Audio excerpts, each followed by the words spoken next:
Hello, everyone. Michael Jordan fans are the best, and the spirit of Christmas is around. Even up front within this show, Mind of the North Star has gifted 5 Sports and Fitness Rants memberships to someone. I don't know where it goes, but it popped up on my feed. I don't know how it works. But the spirit of Christmas is here. And today, excuse me, and today we're going to be discussing what Christmas wishes we have for the NBA if we were able to give them to the NBA and how they could change for the better.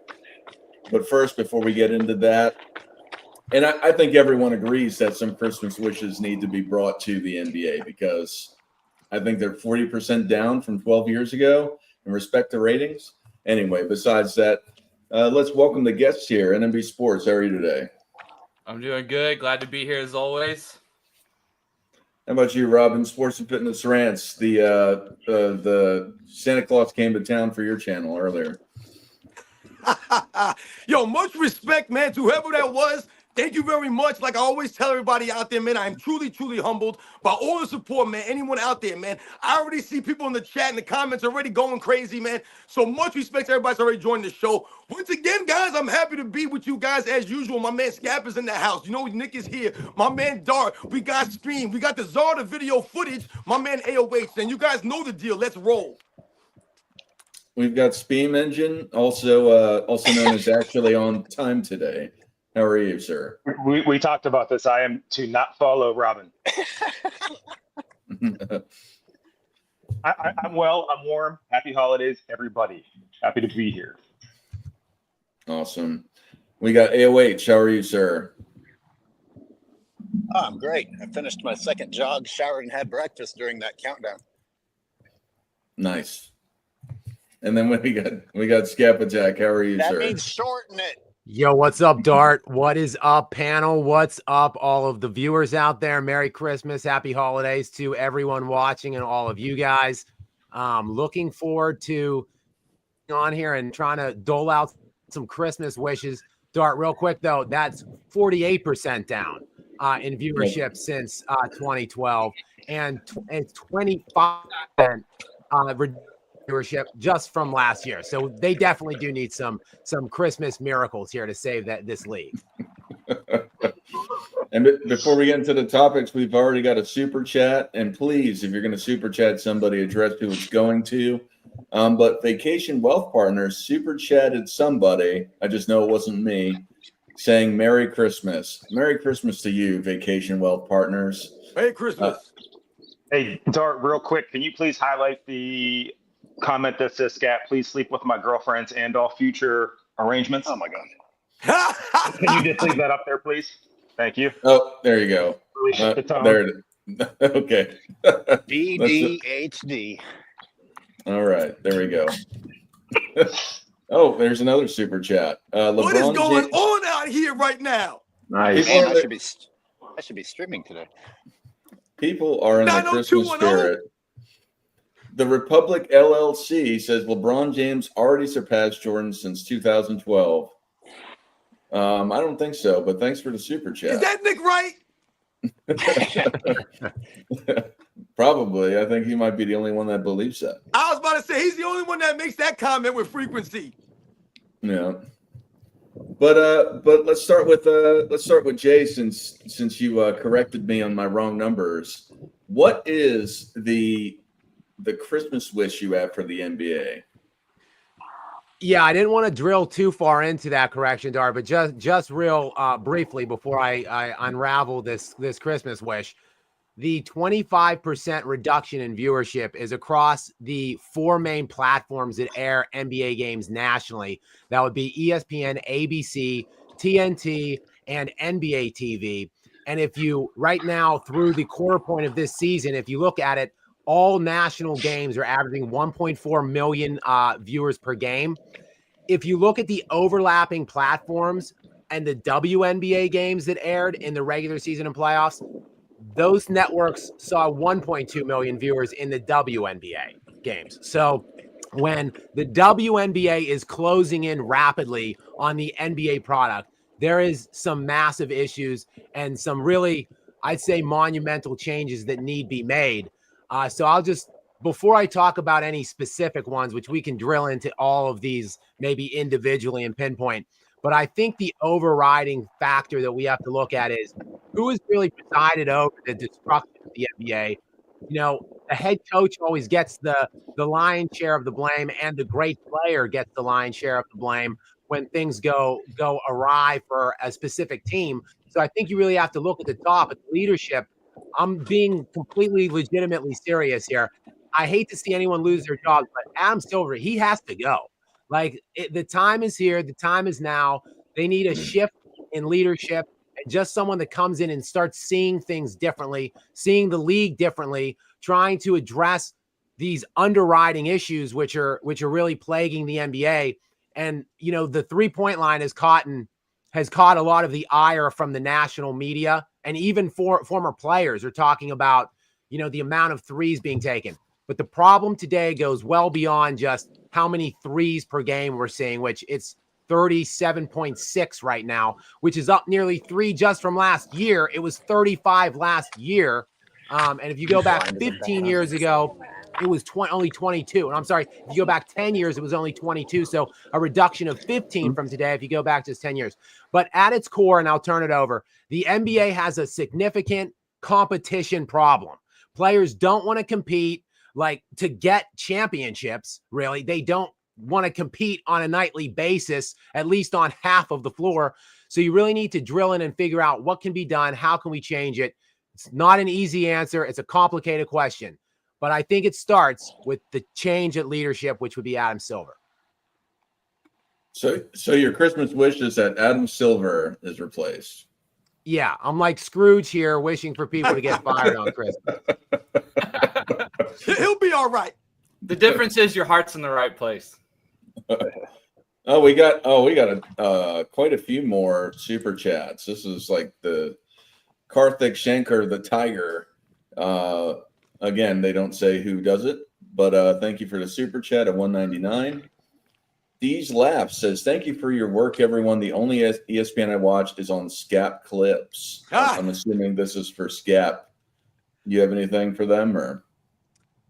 Thank you very much. I appreciate it. It's a weird thing, my channel. I talk about a lot of current events in the NBA, but I obviously am kind of disgusted with the current product of the NBA. So it's like I have like a weird crossover of people that might watch the NBA and like the NBA today, but a lot of my viewers just don't really like the NBA anymore, like me to some degree. So, you know, I talk about the NBA today, but you know, a lot of people don't watch much of it other than on my channel. So I appreciate those people who aren't really even watching the product right now. Unfortunately, I still do watch the product now to bring it to all of you. But I appreciate you guys, all of you, all my subscribers and people that support me in the channel. So thank you very much. I appreciate that. Hey, can I go over what Scap said? Just real fast, two things, Robin, because there's more super chats. But if you're doing hate speech in the chat in the comments, you're gonna get banned. So that's just a warning if you want to keep talking here. Nick, if you could help me out with that. Oh yeah, I'm sorry. I'm not even paying attention. That's my fault. Let me try to find it. You're good. But what's up, Robin? No, I wanted to just continue off what Scap was giving his Christmas, when he was talking about some of the things that he said. I wanted to, maybe be the next person to chime in off that. Okay, if you want to go next, let me just get through the super chats, but you can go next. Diaz Army asks about the top 10 list. I'll briefly answer. I think that, and thank you for the 5, what is that, euros? What do you guys think about my top 10 list? MJ, Kareem, Kobe, Duncan, Magic, LeBron, Curry, Shaq, Bird, Pippen, Wade. You got MJ number 1, so at least it's a good start at the very least. That's about all we can say about that list. Get there, LeBron James out your top 10. I've been telling you guys, don't make me go crazy right now. It's Christmas. Right, yeah, go crazy. Right, get different from how you are. Go ahead. And there's no way in hell Scottie Pippen is top 10. I'm sorry, he's not even close to that. I love Scottie Pippen, man, and I respect you having him there for what maybe it's a sentimental thing, but there's no way, there's no world that Scottie Pippen is ever going to be in a top 10 conversation for NBA players of all time. It's not happening. To me, he's borderline top 10 small forward in the history of the NBA, man. And Karthik Shankar says, make point differential count, teams will defend. Okay, well, thank you. Thank you, sir. Robin, you said you wanted to follow up with Scap. And what's your Christmas wish for the NBA? Yeah, well, so my Christmas wish is wrapped in, to what I've always been talking about on my channel and the angle that I come at on my channel, which is as a fan, which is as someone who grew up watching this in the 80s and the 90s. And when Scap is just talking now and he's giving out those numbers that he was giving now, what he's alluding to and what he's giving is, there's no excuses. What we hear a lot now when you talk about anytime you mention ratings, whether you mention on your channel, in a video, in a conversation, anyone that wants to defend this ever, they'll immediately go to streaming them. Oh, these guys are not streaming this. They come up with the excuses. Oh, people don't have cable anymore, or they don't do this. They're watching it here. They're making an excuse. So what Scam was doing is he's alluding that there are other entities that are doing quite well, actually doing better, but the NBA seems to be going downhill. So that gives that excuse and basically takes that out of or gives doesn't let you give that excuse. So I wanted to really, like I said, that's a good thing what Scap was mentioning there. Also, when we're talking about the commissioner, Adam Silver, once again, to me, the problem with Adam Silver is in my opinion, I don't believe he's a basketball guy. I do not believe that deep down inside, he loves the game of basketball. Whether or not he's been around it his whole life, none of these things are relevant to me, because that's the way it comes off to me. Because when you're talking, Scap, and you say things like, hey, there are people that come to my channel and, they don't really want to watch the NBA right now, even though I'm watching and I'm critiquing it and I'm talking badly about it, let's say. The reason you're doing that is because you're holding a standard. You're coming out as a fan and you're saying, listen, as a fan of basketball, it's not just the NBA, it's basketball that we're a fan of. The NBA is irrelevant. It's a league, man, of organization to play basketball. That's what it's about. So you're coming off as a fan. The problem has been, why are we the fans having to come out and say these things? Why are not the players coming out and feeling that way? You guys get all this money, but you don't really get the sense from the players that they want to go out there in the court and prove that they deserve that money or why they've earned or gotten that money. They just want to not be out there and be like, hey, I made it. I've done this because I deserve to have the money instead of going out there and earning that money. So for me, the Christmas things that we're talking about would be, like I'm always talking about, the fans. There seems to be a disconnect, and we've all seen this over the last 5 years or so. Fans being ejected from the stands. And listen, we all get it. Fans say crazy things. Some of these people do crazy things. But let's not act like some of the players in past eras weren't hearing and having things done to them. But these things weren't happening with that frequency. When we talk about the All-Star game, and we're talking about when it's gone downhill, remember, the All-Star game was always supposed to be a celebration of the NBA players' talents for the fans, man. That's what the NBA All-Star game was about. The All-Star weekend, the slam dunk contest, the shootout. That's for the people, man. To highlight the best players in the league. So for me, I think we need to get back to the NBA players, someone like Adam Silver. We need a basketball guy in there, man. You could be a businessman. David Stern always came across as a guy that might have been into business, and he might have had that kind of acumen and that savvy, and that might have been his, his main thing or main focus. But he always seemed to have the best interest of the game at hand. Adam Silver doesn't seem to have that. All right. So you agree with Scap? Is Adam Silver needs to get Scrooged out the NBA? I didn't call for him to lose his job, though. This needs to be better. Nick, what do you got to say for your Christmas wish? What's your Christmas wish for the NBA? Yeah, so Scap at the end there had mentioned competition, right? The competition is just not what we think it used to be, or guys are just not at the same level that we would like them or we think we've seen previously. That was my Christmas wish, is the idea that players want to play against the best instead of playing alongside the best. And, firing Adam Silver would be great, right? Or I think that would probably be a good move, right? At the very least, to shake things up. But does that really address the culture or the sort of deeper issues? And I know we only get one thing, so it's hard. But if I could have one thing, it would be that players would go back to wanting to play against the best instead of playing alongside the best, right? And I get what would that look like? I don't know. Would that necessarily change the style of the game? Maybe not. But us as fans would have a much deeper appreciation for seeing guys who just simply want to win and they want to beat the guy on the other side of the court, right? So that would essentially, in a nutshell, that would be what I would wish for. And I think it was either Bird or Magic or both who essentially said what I just said in as many words, right? They think one of the big cultural shifts was, we call it banana boat culture or coddling them or whatever. But it is essentially that players went from wanting to team up and to get championships instead of kind of going out on their shield in a way, a la Charles Barkley, right? Even if you never win a ring, or Karl Malone, right? You did it your way. You did it on your own merits, right? You went out there and you left it all on the floor. And if you don't win a championship, look, man, the fans can forgive that. If you leave it all on the court and to what it looks like to us, right? You did everything you could to try and beat the other best players in the league, right? So that would be mine. I'll leave it there. Real fast, the Republic LLC, I just brought up his super chat or her super chat. The problem with the NBA is laziness, with a space in between it. I think it's, yeah. I thought Thank you that for said the the super problem chat. with the NBA is Nazis. That's what I saw first. So serious. Nazis are the problem.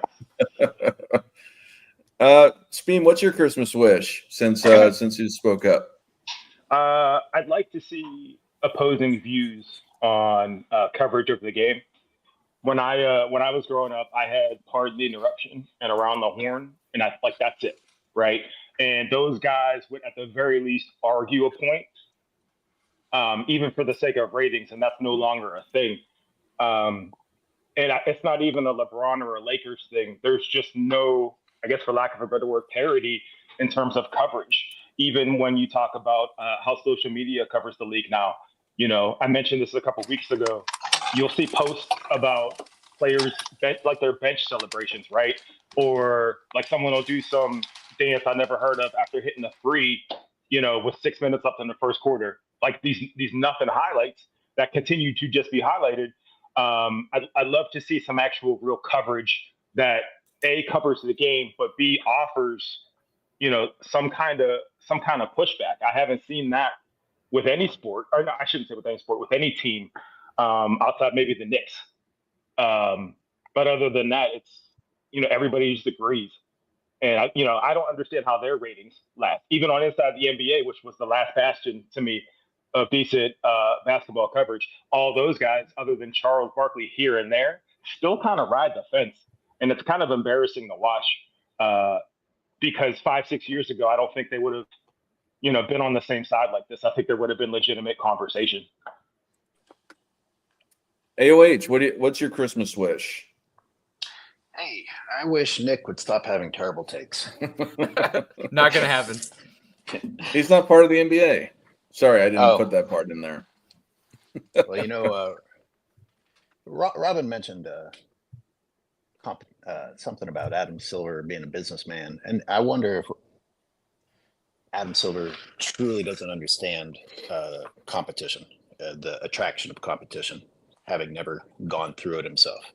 Like he probably has people talking to him saying, "Hey, just get the sport back to being competitive." And as an entertainer or businessman who's never actually competed in a game, I'm guessing he hasn't. He doesn't strike me as, unless it was fighting another vampire for blood. He doesn't. I think maybe he really doesn't understand the concept of competition. Steam engine, absolutely. The coverage of some of the things. I mean, NBA can't wait to put a post up that so and so got in a fight with somebody, or told somebody off, or flipped off the fans, or we have to see something about. The NBA Cup floor has been revealed. Oh, sweet God. I mean, who the fuck ever cared about what the floor was going to look like back when the game was good? If anything, I'd be mad that it was distracting me from being able to see the game. Okay, so anyway, my Christmas wish. I need a time travel trip, or, maybe the Infinity Stones. I got to go back and change something. I either have to stop Penny Hardaway from getting injured, or Grant Hill, or Derrick Rose, so that the NBA doesn't have this feeling of desperation that they just have to go all in on their next selection. Either that, or I stop, his mom from conceiving. Wow. Or So you want a time machine? I either stop LeBron at 2000. I either stop LeBron at 2003 before anything happens, or I stop him before 2016, which resurrected this fake career. Because if we keep the Miami years, we have something to look back at and laugh before his career dissolves. All right. We got 2 more super chats that came in. Push Trash for $1.99 says, this is an easy one. Take away the 3-point line. Yep. I don't know. That's not going to help the load managing and the laziness. See, that's why it's a combination of things, man. That's why the Christmas list is a mile long. It's not just one thing. Like Adam Silver, he's a problem, but he's not the problem. He's part of the problem. So when someone mentioned in the chat about the laziness, that's exactly what is a problem right now. That goes to the competition, man. TW does a $5 super chat saying, Scap, you were the GOAT at NBA analysis. I felt insane watching the NBA until I discovered your channel. Something is deeply wrong with the league. Would you like to comment, Scap? Thank you very much, TW. I appreciate your support. The super thanks. Appreciate you as well for that. And I couldn't agree with you more. There's a lot wrong with the NBA today, and that's kind of why I said we need to change at leadership. But it is at its heart. It is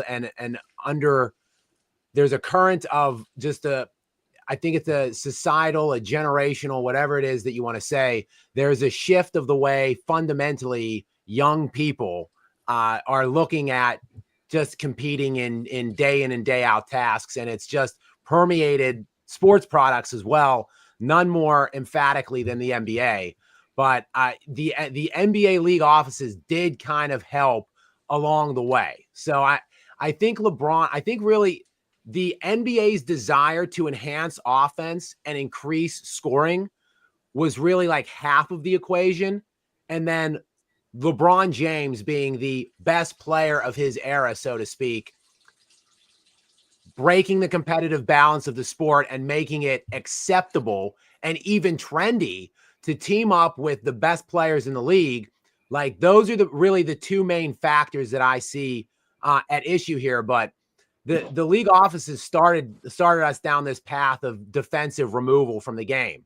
It happened right around the mid 2000s. I don't want to get on my soapbox and start pontificating here because I am working on an uncharacteristically lengthy video that's going to highlight all this stuff. But league scoring in 95-96, you guys will understand this year. It's the year Jordan and the Bulls won 72 games. Jordan won his 4th league MVP that year. The Bulls won their 4th championship with Michael Jordan that season. But for the first time in 95-96 since 1956, so for the first time in 40 years that year, league scoring dipped below 100 points per game. And it just continued to decline into the early mid 2000s, where in 2004 bottomed out at 93 points a night. So the NBA thought that this was a gross product, an eyesore. Defense was too strict and harsh, and the NBA just felt like they needed to change things. And that was despite league popularity still being pretty high. The NBA Finals that season in 2004 had an 18 million view share per game, and it was over 20 million in the last 2 games of the series, which in the 90s, the golden era of the NBA and its popularity, when it was at its zenith, like it was in the 20s in per 20 million per viewers in the NBA Finals range. We got all the way to the 2020 Finals with LeBron and the Heat in the bubble. 7 million people per night on average watched that series. An absolutely like abysmal tank job. So it didn't really necessarily have to do with the aesthetics of scoring. I think that people wanted. They now miss more than high scoring games, which we have now in spades. I said in 2004, scoring was 93 a night. It's 113 a night now. So 20 points more. But how are those 20 points being accumulated? By no one defending at all, dudes shooting wide open threes, jogging down the court, making layups. Like somewhere along the line, the NBA started this with their litigation and the rules changes they were making.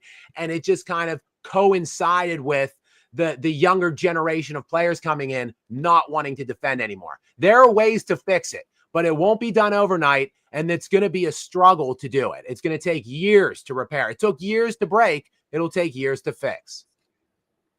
Maxis Mozark super chats for $2. Thank you, Maxis Mozark, wherever it goes to, the Bulbasaur icon. AOH just left, but I wanted to tell him that his take was not seated in reality. So mine is a little bit more seated in reality.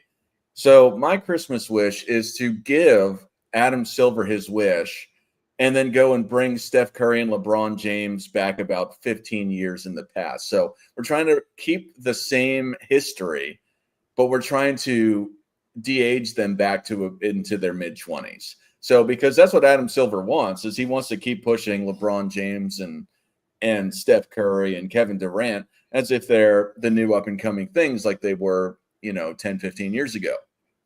So I know that some of this is coming, or at least in theory or in conjecture or ideas, that some of the juice that's being created that some of these guys may be using may help at least reduce it, mitigate the aging process. And I don't know if that's through Adam Silver's vampiric capabilities or what, but no, but I think the one thing to bring it back is that I think that the NBA, my Christmas wish for the NBA is that they get off these horses. And I think there is a problem with finding a new one because they put all this money, all this time into these guys. And I don't think they have a way forward.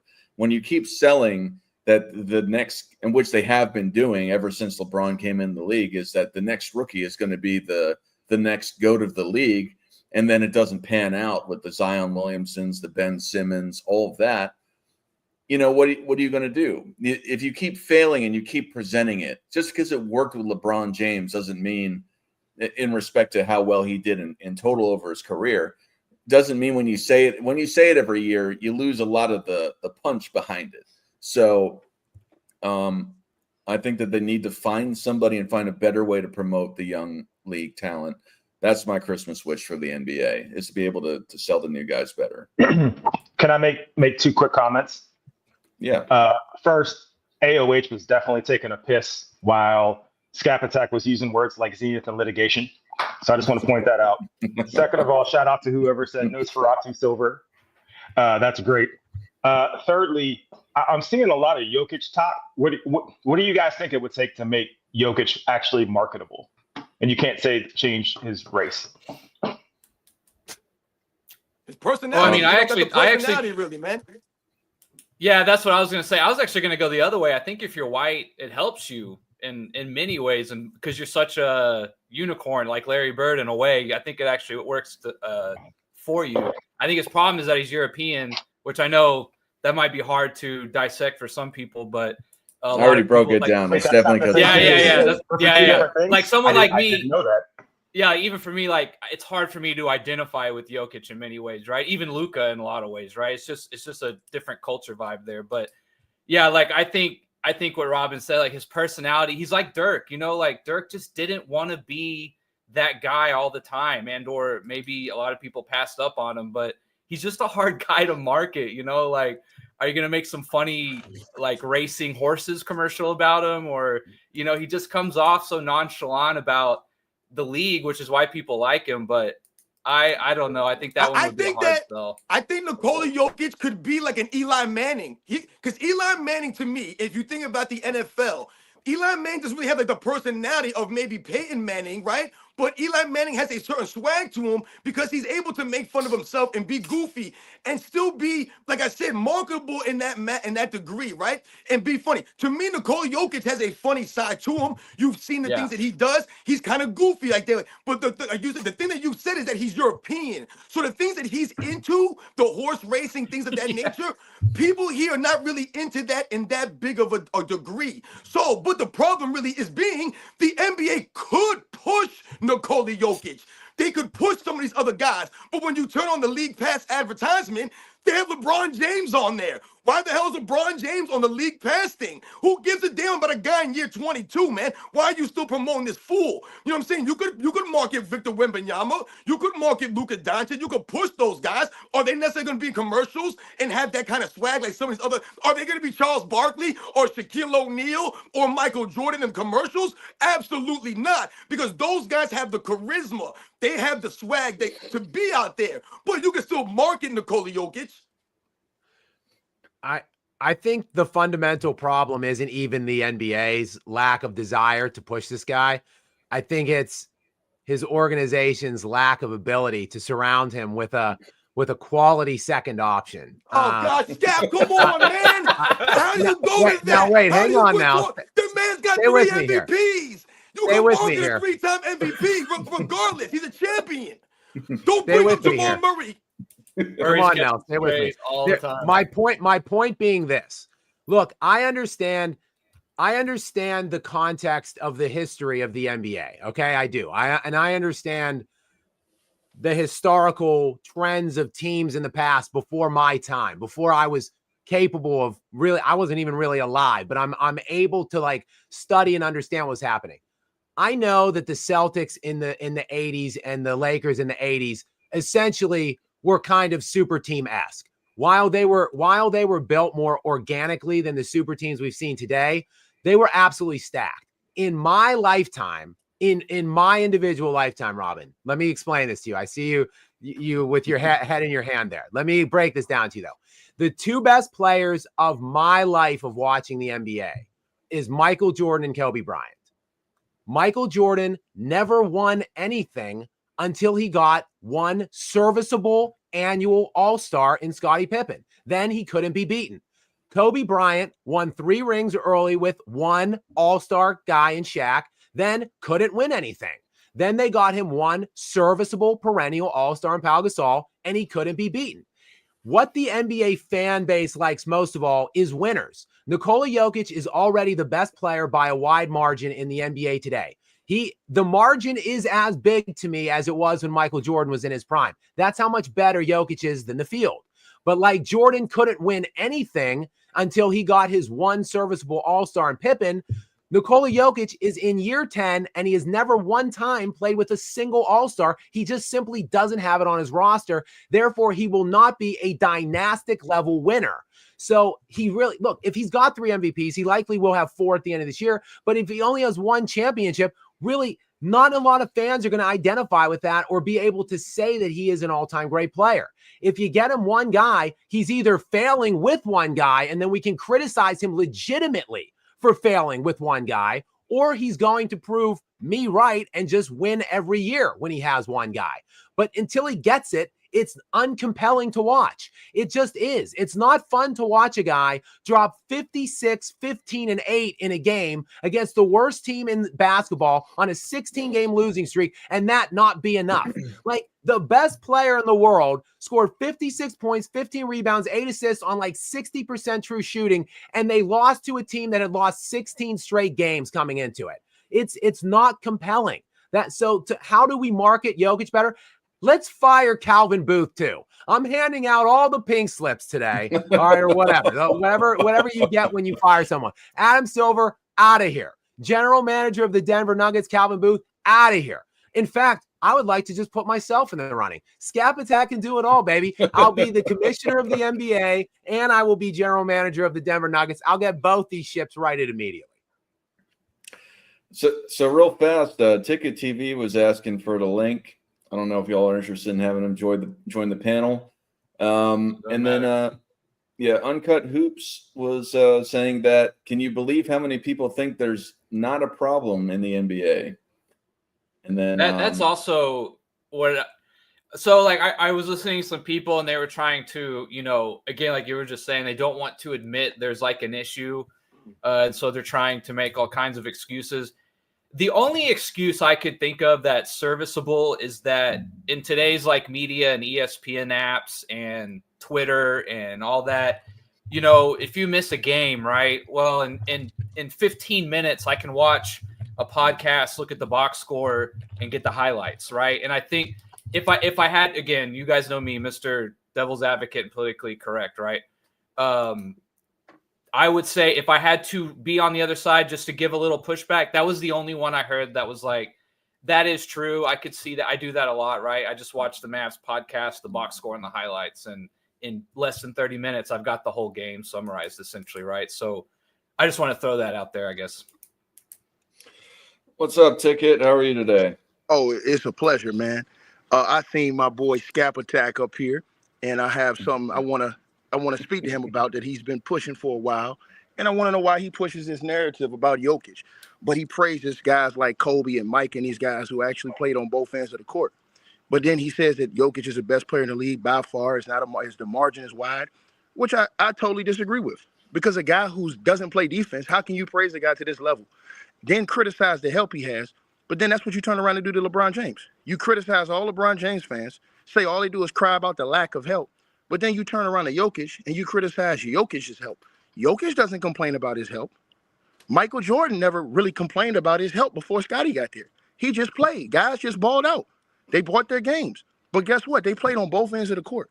Jokic is the only guy who won, 3 MVPs that isn't an elite defender in the league. How many guys you know in NBA history won 3 MVPs and wasn't elite on both sides of the court? When Hakeem won, he was elite on both sides of the court. Mike won both sides of the court. When Kobe won his, he's elite on both sides of the court. The list goes on. So, and then even when Shaq won his MVP, he was still decent, if not damn good on defense. But Jokic, he's a great offensive player. He's one of the greatest offensive players in the history of basketball. That's not a question. But when you're talking about all around, and when you're talking about the excuses you make for Jokic, they had a team good enough that won the NBA championship with Michael Porter, with Jamal Murray. Now, you push the limits when you talk about, he doesn't have an all-star. Jamal Murray easily is an all-star caliber player. The reason why he hasn't made all-star teams, most of the time he's been hurt. So he plays limited games. Therefore, he's not qualifying to play the all-star. So you cherry pick on that point right there, Scap. Your premise, and then, like I said, you praise Jokic all the time, which is, it's cool. I don't have a problem with that. But you're saying he's the best player by far in the league when you got a guy like Giannis Antetokounmpo that does it on both ends of the court, at an elite level.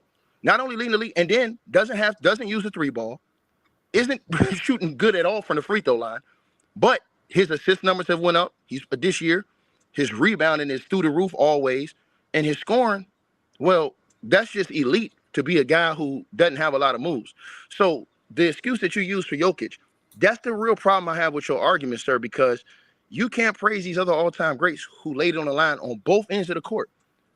You talk about, Jokic and how he scored 50-something and they lost to the Wizards. That's Jokic's fault. He should be able to go get that done. Jokic should be able to. Didn't Dame Dollar beat the Wizards last night without Giannis? Or didn't the Bucks just beat the Wizards last night without Giannis? So what's the excuse for the Denver Nuggets with a guy who you say is by far the MVP of the league not beating that same Wizards team last night with Jordan Poole as their best player right now that's actively playing? So, again, man, like I said, man, I just think that the narrative, I think you really want to push Jokic as this all-time, all-world, great MVP player that can't be touched. But I believe he can be touched because defensively, he leaves a lot to be desired. Are you finished? I ain't say nothing else. I just gave you the call. I gave you the floor. I dropped the mic on your ass. Go ahead. Okay, I just wanted to credit myself for not interrupting at all during your entire spiel. I would like you to extend the similar courtesy and respect to me to allow me to continue to speak without you interrupting me. Hold on, Scap. I didn't say a word. Yeah. I stopped and I let you go. You didn't have to say anything else, sir. Just cook. Okay. Firstly, why do I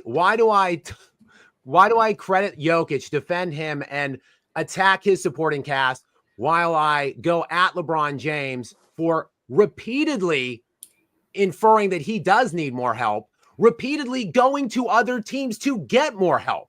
It's because LeBron James has played with not only perennial all-stars, my guy, like elite all-time players. When he joined Dwayne Wade was the third best player in the NBA at that time.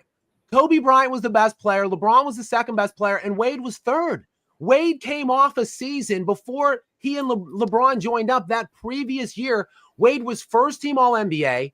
He finished fifth in MVP voting, 10th in Defensive Player of the Year voting. He was an All-NBA defender himself that season. That's who LeBron was playing with in his prime. If Jokic was Who would be comparable today? Oh, I don't know. Shai Gilgeous-Alexander, maybe? Luka Doncic? Do we want to give Nikola Jokic one of those guys for the next 4 years and see what happens? Okay. Oh, and did I mention that they recruited Chris Bosh as well onto that pairing, who the year before he went was coming off his 5th consecutive All-Star appearance and was a 24-point and 11 rebound per game guy in that NBA, where scoring was about 17 points per game fewer. That was his 3rd option in his MVP prime, right in the middle where he won 4 MVPs in a 5-year span. That was the team he was playing with. Nikola Jokic, it ain't close. Today, like I said, where scoring has been steadily increasing, pace of play, ease of scoring and offense has been on the rise since 2018. Since 2018, league-wide scoring is at 113 per game. All of these offensive numbers we're seeing are inflated. Yet Jamal Murray, that's the entirety of his career. He's a 17-point per game scorer. He is not an all-star caliber player. Just stop it with this. His second best player has never sniffed an all-star appearance, and he's terrible at defense in his own right, if you want to talk about both ends of the ball. Finally, to your point about both ends of the ball, about the defensive side, no one credits and praises guys, two-way players more than me. My top 5 guys all time played on both ends of the ball, and I love two-way players. Here's the problem, though. Nikola Jokic's value added to his team is substantially better and higher than any other player in the NBA right now. That's why he's won 3 MVPs, and it's probably going to be 4. Because right now he's adding 30 points per 100 possessions that he's on the court. Giannis is averaging 4 with his two-way play. Shai Gilgeous-Alexander with his two-way play is adding 12. So you're telling me that these two guys who are 2 and 3 in the MVP odds right now behind Nikola Jokic add 12 and 4 points per game by being two-way players, yet Jokic is averaging 30 per 100 possessions that he's on the floor versus off. It's not close. There's a reason why he keeps winning these awards. The problem is he doesn't have enough help when he gets into the playoffs to compete with viable teams and way better teams than he has. You just said that the Bucks beat the Wizards without Giannis. That's a commentary on how bad that the Nuggets are, not how good Giannis is. He sits out, they beat a team that Jokic drops 56 points on and they can't win with that. Let me just put one more thing in here because you talk about historical greats. I'm mainly talking about right now. In this era, Jokic is the primary dominator right now in this era. But if you want to compare him overall to other guys historically, whatever, I'll favor guys that played both ways above him. I'll put Hakeem above him. I'll put Tim Duncan above him because they play both sides. But the guys that are in play, which you talk about who else in NBA history played, won 3 MVPs and didn't play on both ends. I'll say this. Larry Bird is an underrated defender. He wasn't an elite defender. And Magic Johnson is certainly not an elite defender. There is no way, shape, or form you can paint him as one or say that Magic Johnson was an elite caliber defender on that side. He won 3 league MVPs, and he is pretty much unanimously ranked in the top somewhere 5 to 7 all-time players. So don't tell me that Jokic can't get in the mix or can't get in the running if Earvin Magic Johnson is repeatedly put in that same range by me as well. I overlook Magic's lack of defense, and I have him in my top 7. Therefore, I absolutely can overlook that for Nikola Jokic as well. Am I still in here? Okay, well, let me go ahead. Let me go ahead. Let me go ahead. Take it real fast. We got a couple of super chats that came in. I want to discuss. And then I also don't want it to turn into just a debate between you guys. No, I just want to pull up. I don't never really pull up on here, so I wanted to catch him while I could and cook his ass real quick because he said 2 things I'm about to destroy his ass on, but y'all want to change the topic real quick. You got a big dog on your channel right now. You got a big dog on your channel right now, and you trying to filibuster this because you trying to save this dude. Don't save him. He don't want to be saved. I'm trying to do a super chat. So hold on, please. Let me ether your first point. Your first point ether is did Jokic have a better team than Hakeem Olajuwon? No. So that point is out of the window. And look what Hakeem did with worse role players than what Jokic had when he won the chip. Clyde Drexler for one of his 2 titles. I asked you overall. Dart, I also Did have a bunch Jokic- to say. Yeah. Hold on 1 second. I asked you overall. Did Jokic have better teammates than Akeem Olajuwon when he won 2 back-to-back? I have the NBA team World over him. So he doesn't know. What I'm saying to you is one thing, sir. You're saying that Jokic is the best player in the league by far. That's what you. Hold on. If you want to hang out, you can continue. Just give me a second to address some of this other stuff. Just give me 1 second. So we had 2 super chats that came in. We had from TW. Jokic is a unicorn, but not the kind of people want to ride. They stare from afar and say, "What is that?" He will never be the face of the league. Thank you, TW, for the $5 super chat. And then Animaniac does $4.99. Scap, Kobe and MJ were not defensive liabilities. Jokic is. If Jokic had a defensive Defensive bone. Defensive bone. Sorry, I'm an idiot. Defensive bone in his body. It may have been to another finals last season. I read that too. I read that too, and my brain hurt, and I was like, "What?" Hey, brother, can I respond now to him? All right, yeah. But Okay, so after this, I want you to tell me what your Christmas wish is for the NBA, though. well, my Christmas Also, wish Dart, is that. I don't want to respond to don't- whatever he's going to say. It's fine, but I want to just say one thing when he's done. Good. I don't It'll be disagree. 20 Listen, seconds. I don't. Here's my thing. I don't disagree with a lot of stuff that Scap say, but I starkly disagree with him on his Jokic stuff. Like the way I see Scap, this is the type of games that Scap play, right? Scap will call Russell Westbrook trash, but Jokic wants him on the team. That's not true. You never praise. Hold on, He hold was on. You trash never early. praise- I love hold Russ. on. Hold on. You praise Jokic for his basketball IQ, acumen, and all these things. He wants Russell Westbrook. But whenever Russell Westbrook plays well, you never call that out. You only bash their teammates and say they're trash, but you never praise them when they do well. I noticed that about you and your channel. And then this is what I want to say to you, dog. So when we were talking about just the nature of Jokic and Hakeem, the reason why I really got on you about Jokic is because you're saying he's the best player in this era by far, and it ain't close. Well, the reason why I disagree with that is because you have a guy. Hold on. You have a guy like Giannis Antetokounmpo, who's elite, who's won 2 MVPs, who's won a Defensive Player of the Year award. I love Giannis. I talk about him too. No, but you're not listening to what I'm saying. Listen to what my point is to you. You're saying that Jokic is the best player in the league by far, and it ain't close, is what you're saying. I'm telling you, that's absurd to say it's not close when you have Giannis, who's elite on both sides of the court. And the last point I'm going to touch to what you said. You said 2 quick things. You keep downplaying Jamal Murray. But if Jamal Murray and those guys are so bad, how did Jokic with those key main role players win a championship? The key 3 guys are still on the team. Him, Jamal Murray, and Aaron Gordon. Those were the 3 key guys. He still got those guys. So if anybody else still, and let's tell the truth, when Aaron Gordon was with Orlando, he was a fringe all-star in Orlando. He was the best player on that team, and they were a playoff team.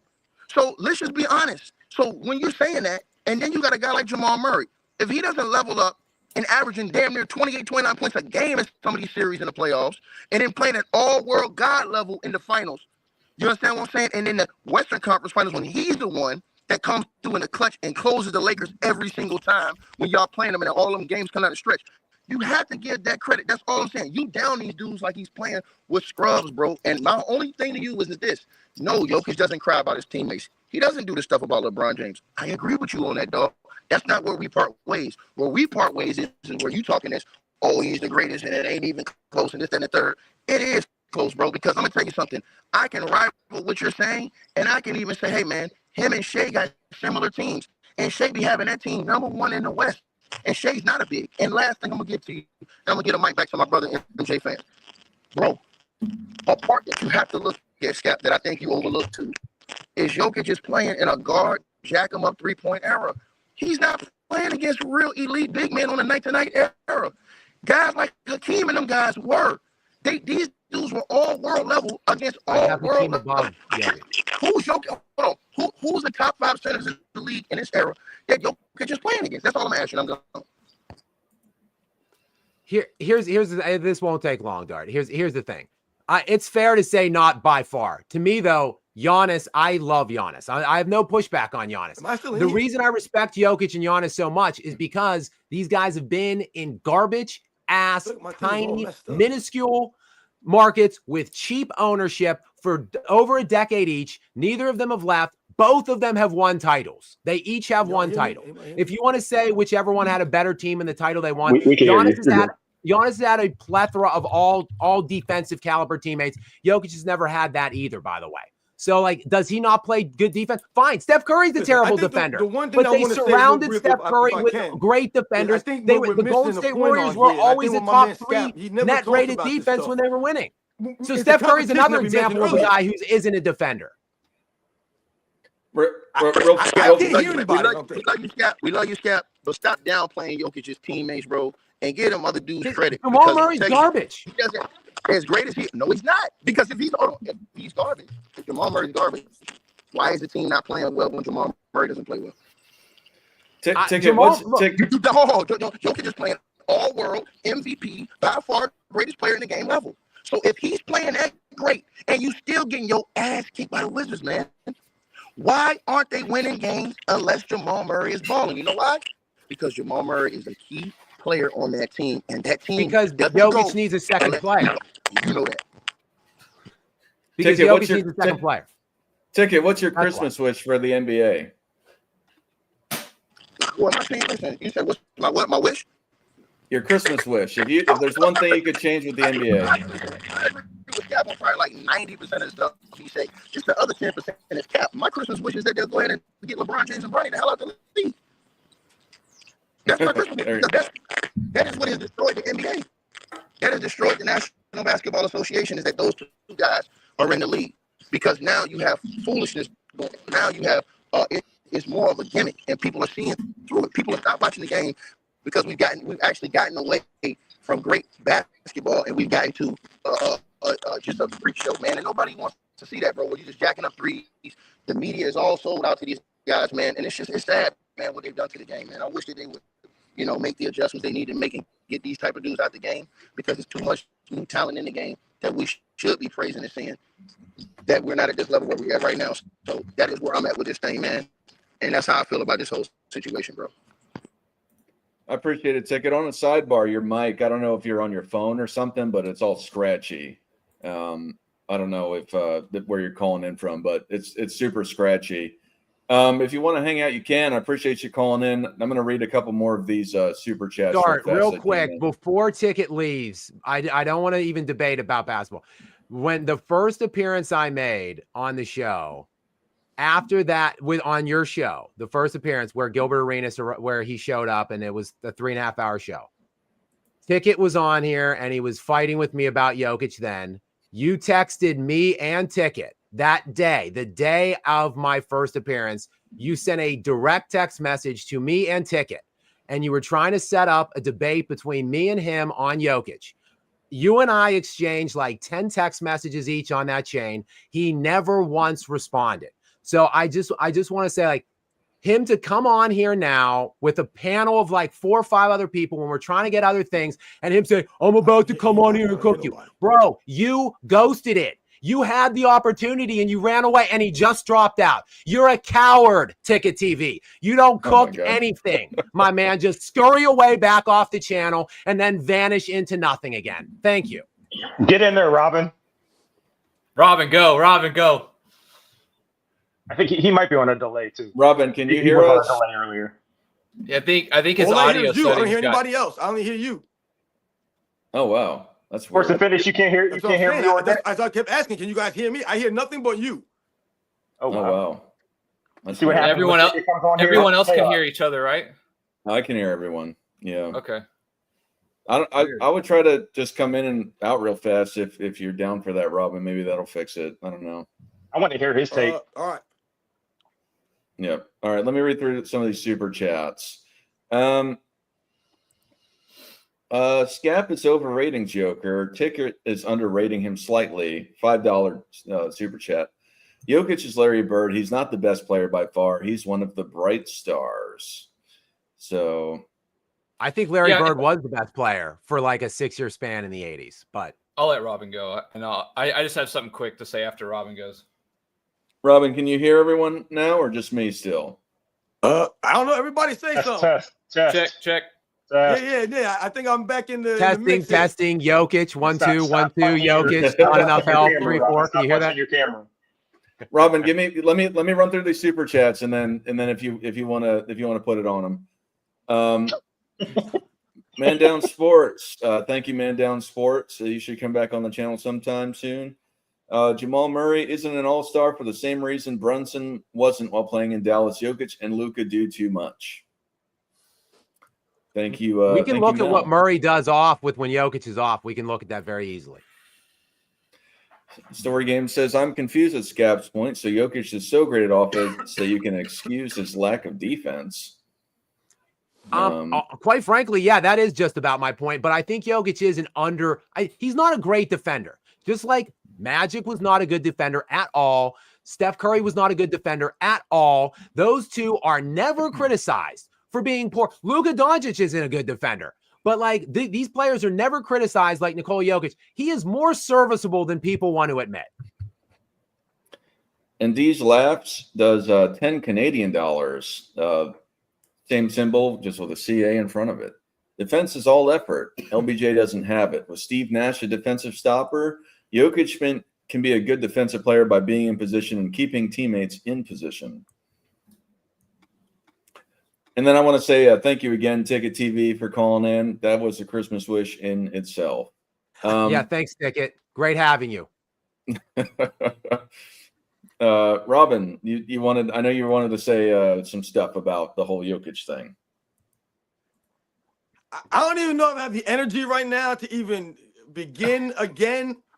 But once again, we missed the whole point. You know, my man Ticket came in here, man. Much respect to Ticket, but he missed a boat on I think what he should be, or what he's trying to say. What he was trying to say is he's talking about the competition, and that's what we were talking about earlier. The competition in the NBA over the last 5, 6, 7, 8 years, whatever it's been, the competition's gone downhill. So essentially, Nikola Jokic is the smartest kid with Down syndrome, man. You know what I'm saying? Not to knock anybody that has anybody that related with that or anything, but that's essentially what he is. So yes, Nikola Jokic is great, man. He's fantastic. But who's he going against? See, when we talk about his lack of help, right? When we start to talk about those things, we go down that avenue. What that opens up is the things that we're talking about. How much help does Nikola Jokic need to beat the 2022 or 2023 Miami Heat? I mean, how much help do you need to beat Jimmy Butler and Bam Adebayo? Nikola Jokic is that great. He should be able to beat those guys, no problem. But he has serviceable guys around him. When you mention Michael Jordan needing Scottie Pippen or not winning until he got a serviceable help, why is that? Because he's going against the goddamn Detroit Pistons, man. The legendary Detroit Pistons. You're going against the legendary Boston Celtics. You're going against Dr. J Sixers. You're going against Dominique Wilkins' Atlanta Hawks. You're going against the Cleveland Cavaliers with Mark Price and Brad Daugherty. You're going against quality teams. When we talk about the NBA over the last 5 or 6 years, you cannot put your finger on a great team and be like, damn, this team has been formidable. Who the hell is going to beat these guys? It's been somebody else. When you mention Giannis, he did the same thing Nikola Jokic did. This is why we praise these guys, because they didn't need to win with all the help. But why do you not need help right now? Because there are no great teams. In the 1990s, Michael Jordan's Bulls went against so many 60-win teams. They beat more and win against more than any other team in the history of the NBA because there were that many great teams. You're going against teams. It's not just essentially the players. You like to name a lot of names, and names are great. When you mention, Kevin Durant's Phoenix Suns, who the hell are Kevin Durant's Phoenix Suns? They're no one. They've done nothing. When you talk about, he had to go against Luka Doncic's Dallas Mavericks, who the hell are they? They've won nothing. They're nobody. That's not Larry Bird Celtics. That's not the Isaiah Thomas Detroit Pistons. If Michael Jordan was playing in this era with the 88 Bulls or the 87 Bulls, the 86 Bulls, before Pippen came around, let's say, he would be doing just fine because the problem was never Michael Jordan or the lack of help. The problem was he was going against some of the greatest teams in the history of the goddamn game, man. So when we talk about the competition, Nikola Jokic is great. He's fantastic. Like you said, he won 3 MVPs in this league. Going against who? His really only competition has been Giannis. That's the only legit competition that you could throw out there. Guys like James Harden have won MVPs in the last 6 or 7 seasons. Russell Westbrook has won an MVP. What are we really talking about? Joel Embiid won an MVP. This is his competition to win MVPs. SGA, he's a good player, Scap. Let's be real here, though, man. He's not an all-time great legend, man.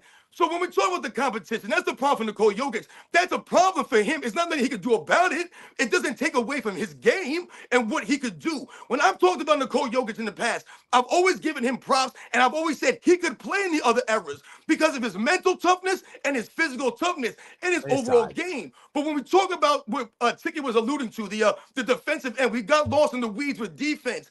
It's not necessarily that Nikola Jokic can't play defense or he's not serviceable or having an impact on the defensive end because his dimensions and his IQ allow him to do those things on the defensive end and help his teammates, like you said, and be in the right positions, have a hand up in these areas. The problem is being when you're going against the guys you're going against in this era, and he's talking about the competition again. When you're having to go against these guys every single night, you're going to have to play defense every single night. So it's not necessarily you're being a great defender or not being a great defender. You're going to have to play defense against Hakeem Olajuwon. You're going to have to play defense against David Robinson and Patrick Ewing and Brad Daugherty and Robert Parrish and Shaquille O'Neal and Dikembe Mutombo and Ronnie Cycli and Rick Smith. They're going to be they're posting games. They're banging into every night. You're going to have to play D. So maybe Nikola Jokic is getting into foul trouble now going against some of these guys because he doesn't have the defensive skills. But now on the other end, once again, we go to the competition. You're going against those same guys who are two-way legends, a lot of those guys. So, yes, Nikola Jokic is great, amazing, fantastic. But when we talk about the era he's playing in, it's not his fault. Even himself, he said the EuroLeague is tougher than the NBA is. So we can't critique the NBA and say how weak it is and how it needs to change. The game is garbage, essentially. Let's look at Nikola Jokic in the All-Star game last year. He was part of the problem in the All-Star game last year. He was goofing around out there and doing the same things that we hate. So he's a great player, but he's the smartest kid with Down syndrome. I think, look, and I'll turn it over to you guys. This won't take me but 50 seconds. I think where we're getting confused here is you guys think that I'm putting Jokic like over historical guys right now. I think my premise on Nikola Jokic is that since Kobe basically started, waning, when Kobe started going down the physical prime roller coaster around 2011 or whatever year you want to select, and LeBron James kind of inherited the league. I think from that era from 2011 or 2012, LeBron's era, which included Steph Curry, Kevin Durant, Giannis, Jokic, all these players. So from that year till now, Jokic is better than every guy. So that is my premise. That's what I'm saying. Like, so what am I? Look, Nikola Jokic is better than LeBron James. He's better than Steph Curry. He's better than Kevin Durant. He is the best of this time frame. Whatever you want to do with that, you can do with it. So I don't know if you want to debate me on that or if people are disagreeing with me on that. I'm not saying Jokic is Jordan or Jokic is above Hakeem. I'm saying he's Jordan, better than everybody now. You mentioned Jordan and not having Pippen. So when you're doing that, you're putting him in the conversation with Michael Jordan. When you mention Larry Bird and you mention Magic Johnson, let's be very clear here once again. We're talking about the competition. The reason why Larry Bird had Kevin McHale and Robert Parrish and Danny Ainge and all these other guys is because he was going against Magic Johnson and Kareem Abdul-Jabbar and James Worthy and Byron Scott. And he was going against Dr. J and Moses Malone and Maurice Cheeks. He was going against other legends. He was not going against Bam Adebayo and Jimmy Butler, man. He wasn't going against some of these other guys on other teams. That's the facts here. We must educate the people. Don't you fall asleep on me, Speem. Wake your ass up. I'm going to go through a couple super chats that came in real fast. We got Play saying Jokic cooks AD, Wemby, Rudy, Kristaps. He's playing much better than defensive centers. People like Ewing were mid-defensive players. Patrick Ewing averaged over 4 blocks in an NBA season and did not even lead the league in blocks that season because Hakeem Olajuwon averaged like 4.8 blocks a game. You guys are a joke. If Patrick Ewing played today, he would have about 10 all-defensive first teams. He'd have about 5 block titles. He'd have about 5 rebound titles and about 2 or 3 MVPs. And you guys would be looking at Patrick Ewing a lot differently. Once again, Patrick Ewing played against David Robinson, Shaquille O'Neal, Hakeem Olajuwon, Kareem Abdul-Jabbar, Moses Malone, Rick Smith, all these great Brad Daugherty, Robert Parrish. You guys don't know the history of the game. I'm educating you right now. Listen, open your ears. Ticket TV is returned, but I'm gonna let him back up in a second after I do these the rest of these super chats. Unpopular truth says, dang, Scap contradicted himself with the face palm. I don't know what that's. Yeah, what would that be on? I wonder. I don't know. And then one more, Story Games. Scap, would you consider Kobe's two-peat team as an all-time great team? Lakers versus Orlando was not a compelling series, to be fair.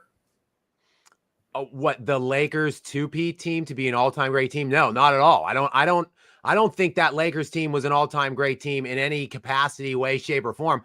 That's part of the reason why I value Kobe at the level that I do. To me, that's why Kobe is the second best player in my estimation of all time because of that team.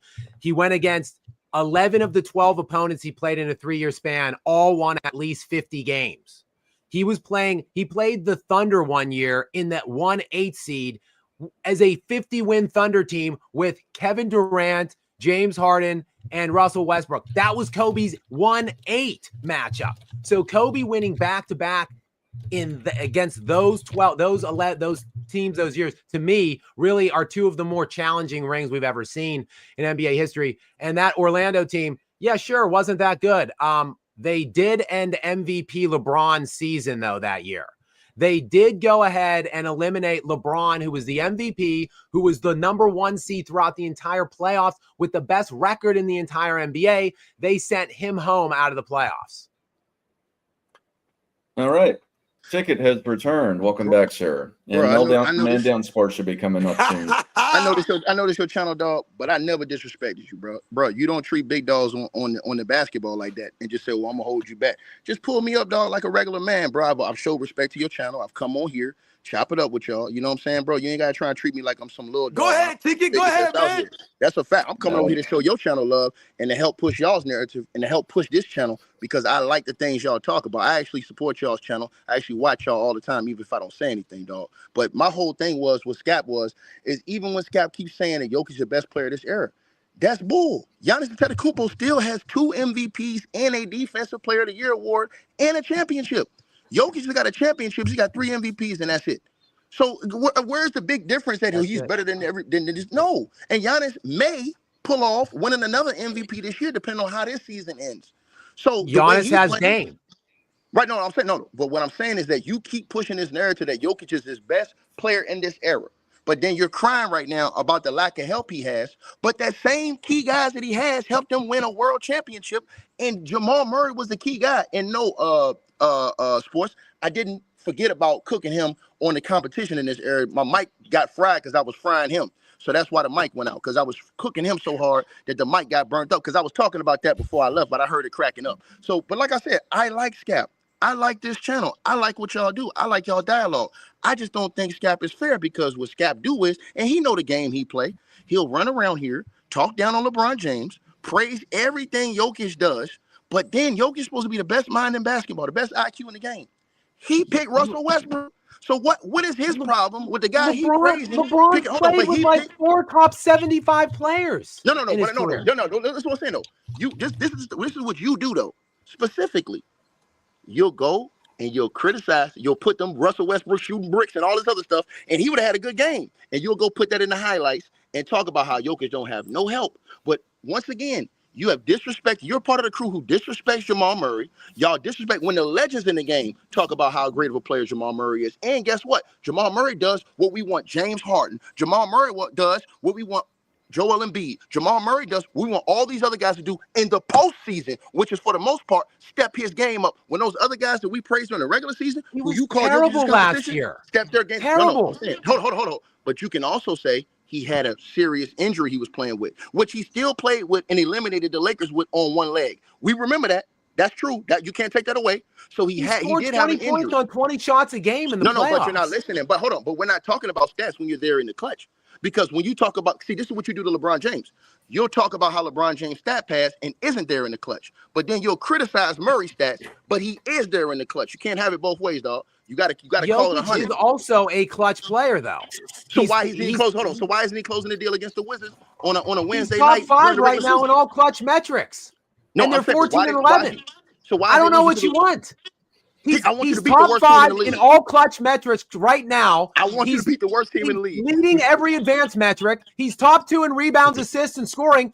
I don't know what to tell you. Well, I guess Scap, the team's not good enough. Let me ask you a question, Scap, because I see you like numbers a lot, right? And numbers do lie. You know why numbers lie? Numbers lie because they tell us LeBron James shoots what from the field? Over 50%, right? 37% outside of 3 feet from the I'm basket. saying from the two. What does he shoot from two? Don't cherry pick because you know I'm finna fry you right quick, Scap. Right So now what is he's this? Hold shooting on. out But we 45%. But hold on, but we all know he's not a great jump shooter. We all know he's not on the Before level of Michael Jordan. 2011, he was shooting 40 in under 50. Then No, but I'm rules saying- changes and lack of defense started No, percolating. but I'm saying we know he get most of his points barreling to the basket. Listen, On dunks and layups. Yeah. Yeah, I agree with you on Kobe. I agree with you on Mike. I agree with you on most of the other players you talk about. It's just that you have this fascination with changing the rules for Nikolai Jokic.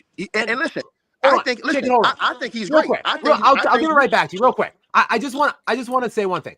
I agree with you on Giannis. If you want to say it's a really tight battle between Giannis and Jokic, I'll even concede that. But it's those two, and it is every single other player. To me, I think Giannis and Jokic are above LeBron. If you gave Giannis and Jokic the amount of supporting cast that LeBron James has had throughout his career, they would have as many championships as LeBron.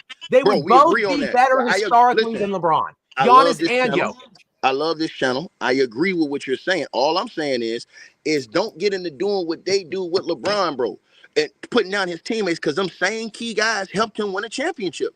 So what we need to do is we need to tell Jokic, look, bro, you need to raise your level up and win a game against the Washington Wizards, bro. There's no excuse that Jordan Poole was their best player on the court and you lose that game that way and you drop 50-something points. Because if it was LeBron, regardless of AD was on the court or not, we would have criticized him. We would have cooked him. These are facts. So when we have guys like Jokic who are on elevated levels, they deserve elevated criticism. That's why when we try to compare LeBron James to Mike, when we try to compare LeBron James to Kobe, when we try to compare LeBron James to Larry Bird, to Nikolai Jokic, he doesn't fare up because those guys took a different path than he took. Those guys went and got it a harder way than he got it. So I'm with you on that. Just don't say, hey, man, Jokic is the greatest player in the era right now, and it ain't close, because it is close, because you got a guy named the Greek Freak who's playing both ends of the court, baby, and you better believe that.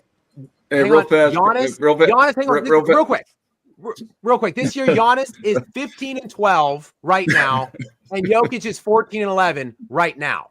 And Giannis has an all-star in Dame Lillard, who's averaging 26 points per game, who's going to make his 9th career all-star, and who is a top 75 all-time player.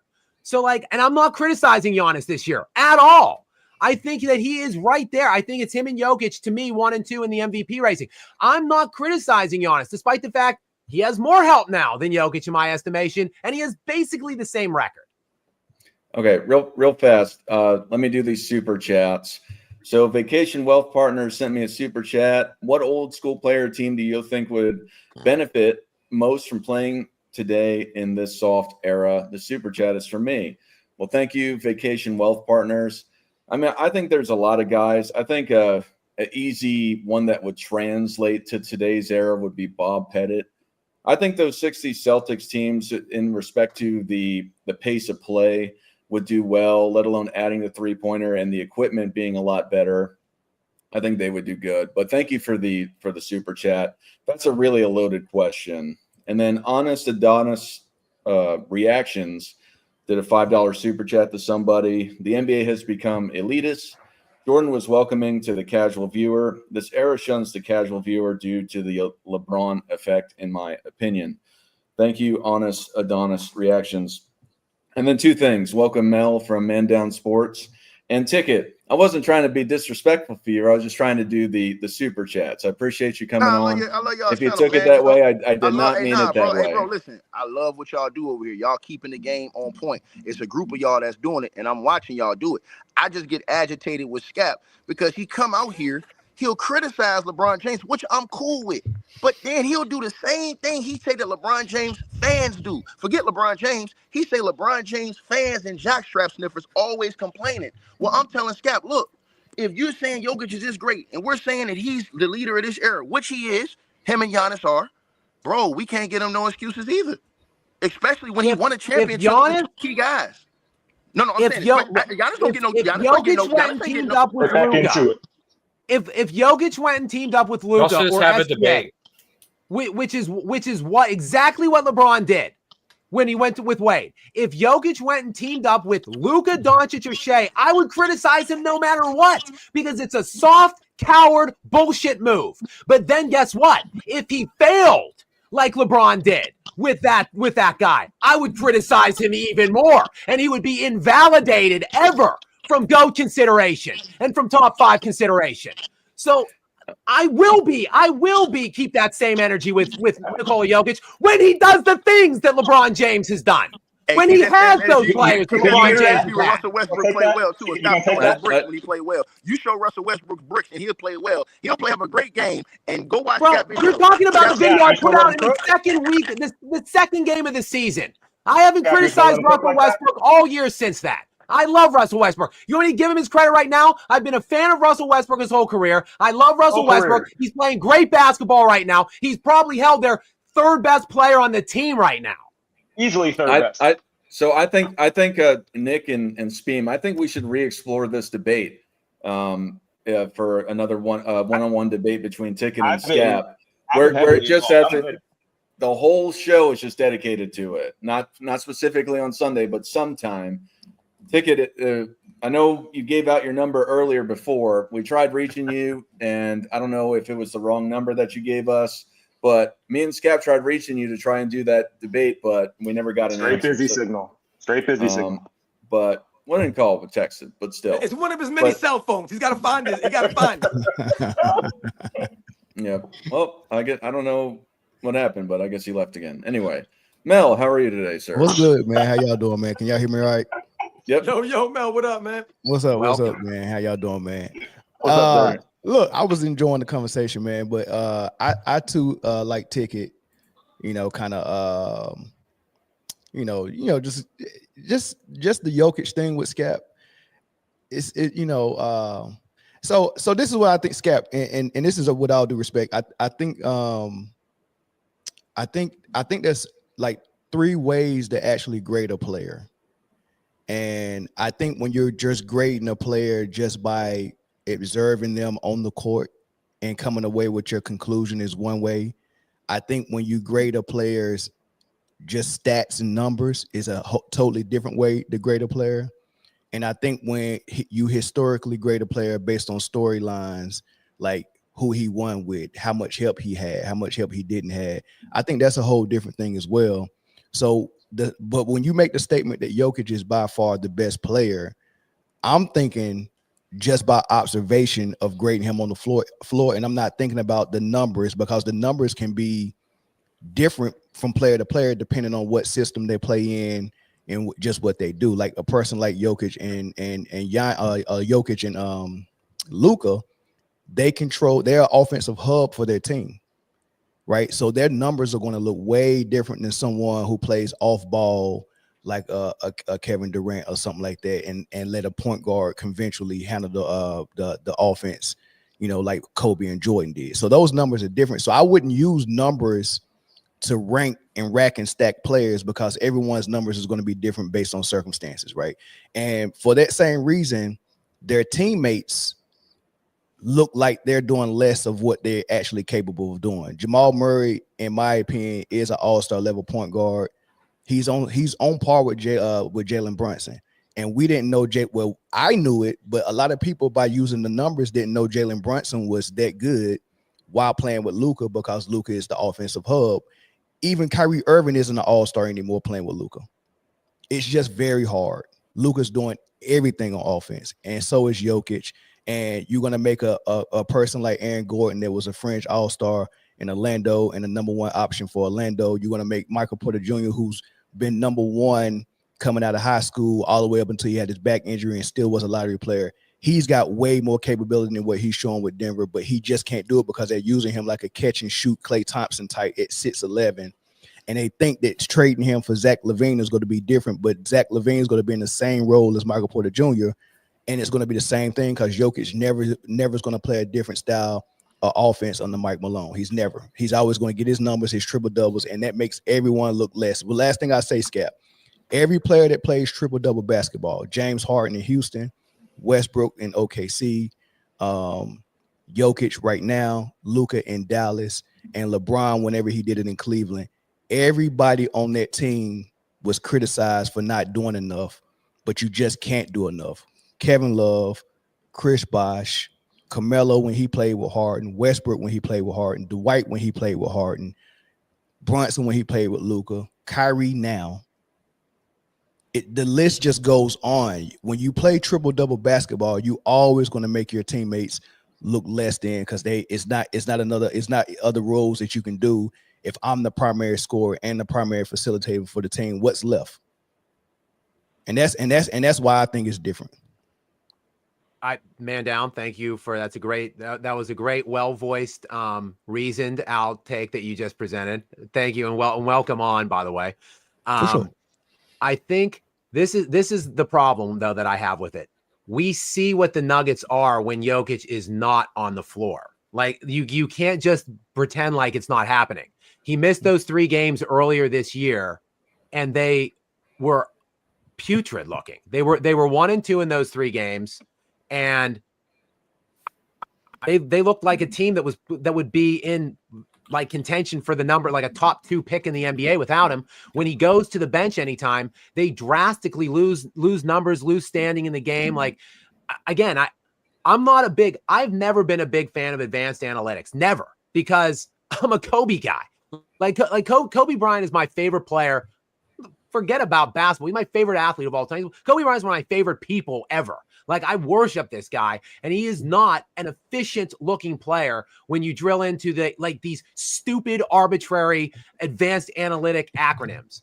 But like the one thing though that I just can't refute is the on-off per 100 possessions. Like the Nuggets go from the best offensive rated team in the NBA to one of the worst teams ever when Jokic is not on the floor per 100 possessions. Like, I think some of the triple-double guys, like I feel like James Harden, the James Harden system, like these guys want to play that style. I look at Jokic as a player that is playing out of like demand, out of necessity. Do you think Nikola Jokic wants to be second in the NBA in scoring right now? Not at all. But they don't have enough. Like, if Jokic had better pieces around him, in my opinion, he would dial down the stats. You're right. The stats absolutely would not look as good. 100%. Jokic wouldn't be doing anything near what we're seeing from a standard box score standpoint nightly, or probably from the advanced analytics standpoint, but he would be winning more. Like Jokic would be winning titles, competing for titles. And one of the reasons I was a Nikola Jokic critic for years, because I said empty, hollow stats, meaningless stats. But when he won the title that year, like that changed everything for me. Like when Giannis won the title that year, like for me, from a historical standpoint, one title doesn't cut it. But when it's in the face of you're doing it with less, then 1-2 titles can be very meaningful and impactful to me. Hakeem Olajuwon is the 5th best player ever on my own personal top 10 list. Hakeem Olajuwon with only 2, because the competition he faced and the lack of supporting cast that he had. So I think my defense of Nikola Jokic necessarily isn't like, oh, look at these awesome stats. It's okay, but if he had better players, the stats wouldn't be good, but he would be winning, which I ultimately do value more. I think the numbers in his case, though, make the case that he doesn't have enough help because of what happens when he's not on the court. Real fast, Mel. 2 things. I think we should have a Scap Attack versus the world, like there was a Ticket TV versus the world. No, because I think everybody appreciate everything Scap do. It's just that it's just the Jokic thing. That's it. It's like everything Scap does is on par with what everybody else already believes. It's just the Jokic thing that people won't push back on, because I think Jokic got you fooled a little bit, because we think his persona is I don't care. You don't get that good with not caring. Like, he cares just as much as Kobe cared. Like, he cares. I mean, you can't want to perform on a stage like that if you're not caring. He's just fooling us with that persona like he doesn't. I just want to ride horses and pet horses. Man, this dude is practicing more than everybody. That's why he's so good. He cares. He wants those stats as well. He wants those MVPs as well. He cares. His persona is that I don't care, because it goes very well. Just trust me. Jokic cares, right? But this is my only pushback, Scap. The fact that him going to the bench and his team's not performing that well. Well, first of all, his team's not performing that well. He's on the floor either. They're 3 games above 500, right? And in the first 3 games they played this season, they were blown out in all of them. They came back in 2 of them and actually won. They look horrible. Defense is horrible. Portland just hit a game winner on them. They drove right to the basket. How do you get a layup off the glass for a game winner? I don't know. But your 7-foot Jokic was the last line of defense, and he didn't even jump and put his hands up to contest the shot. He did what a jab and retreat on the game winner. Like, he rotated over and jabbed and retreated. I mean, Russ has been phenomenal defensively. Russell Westbrook's on-ball defense this year is like top 3. Again, if you pour into the advanced metrics, and Russ got blown by on that play. I mean, I get it. Jokic has to be better. He has to be quicker to get by, but Russ got absolutely torched on that game, on that layup. I agree. And it was right after Jokic had just tied the game. Like, it was one, I think it was 124, 122 or whatever, and Jokic tied at 124, 124 with like 10 seconds left, and then he probably got fouled. He probably got fouled on that shot when he tied the game. Hey, Dart, real quick, what was the topic for today? Well, that's I'm what not I even was trying to be smart. I do not remember. I want to go and let me run through some super chats, and I want to ask Mel the topic. So, all right, don't let me forget, because I wanted to address Jokic going to the bench too. I wanted to address that. Okay, let me do these super chats, and then Mel, if you would answer what is your Christmas wish for the NBA. But let me do the super chat first. So Unpopular Troop says, Scat praised Jokic for just being an offensive player only. This is what you were being contradicting about, I guess. But bash LeBron for the same thing. Thanks, Ticket. LeBron actually was an elite defender for like 5-6 years. I mean, I will say that. Gelato Boy, yeah, for $5 says, Jokic basketball IQ on defense is severely underrated because he doesn't have a vertical. Meanwhile, Jokic surgically dissects the best NBA offenses. I had to dissect that spelling. In normal circles, we call those coaches. so just because you got the IQ to play defense, you got to actually do it physically, though. You just can't have it up here. I will say Jokic is 13th in the NBA in steals per game right now, and I think he's top 5 in total steals per game. I just saw people talk about none of those. And in the 90s, he would be like a 50 or 100th in that shit. Hey, Scap, none of those metrics will put you on a limb to say he's a good defender. Agreed, but I'm not saying he's good.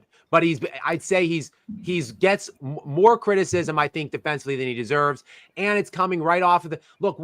Kevin Durant and Steph Curry are 2 of the 3 best players we've seen in the last 15 years, along with LeBron. Like, neither of them were good defenders, right? Oh, man, that's another topic. Thank you, Gelato Boy, for $5. Hey, Dart, can you text me some stats so I can get in on this? Doesn't matter what stats. Just give me some stats. Just any stats. I don't care. Any of them. Just sit back Just and some listen and information. get educated. Just some information. Look, Spring, I ain't gonna be here. I'm gonna be out of y'all here shortly, man.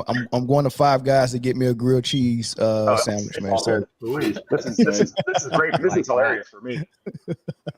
Austin G for $10 says, with all the top players being foreigners and domestic players struggling to be professionals and stay out of trouble, what do you guys see as the potential face of the league?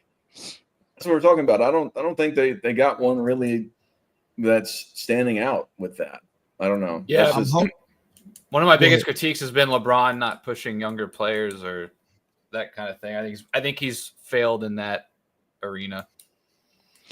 It could be Shea. My hope is this. The NBA don't push these guys. We talked about that. That's true. So this is my hope, and this is my Christmas wish for the NBA, Dart.